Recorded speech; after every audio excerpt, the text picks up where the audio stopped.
केंद्रीय कृषि राज्य मंत्री कैलाश चौधरी एक दिवसीय दौरे पर कटिहार में थे, जहां उन्होंने कृषि विज्ञान केंद्र में वृक्षारोपण किया और केंद्र का जायजा लिया।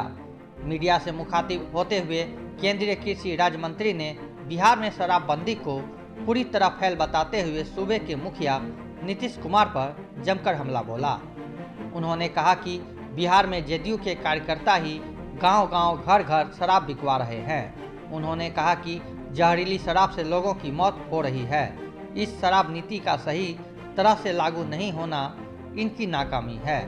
वहीं उन्होंने राजकीय कोष में घाटे की बात कहते हुए कहा कि सरकार की कोष में जाने वाला यह पैसा तस्करों की जेब में जा रहा है। उन्होंने बिहार में शराबबंदी को पूरी तरह से फैल बताया।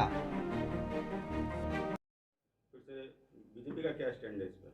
ऐसा है कि जिस तरह से इस सरकार के आने के बाद में उन्होंने डिसीजन लिया था कि शराबबंदी होनी चाहिए, निश्चित रूप से सरकार ने बंदी की बात की, लेकिन उसके बाद में जो इनकी मॉनिटरिंग होनी चाहिए थी वो मॉनिटरिंग नहीं हुई।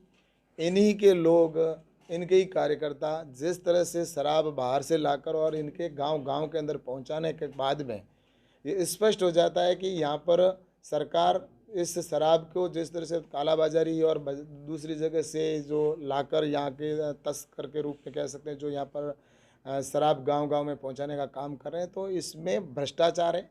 और निश्चित रूप से अगर उस समय शराब की ये नीति निर्धारित की गई थी तो उसके बाद में उनको इम्प्लीमेंट होना चाहिए था, लेकिन आज दिन तक उसको इम्प्लीमेंट नहीं किया और जिसका खामियाजा यहाँ की महिलाओं को भुगतना पड़ रहा है, यहाँ के पुरुषों को भुगतना पड़ रहा है।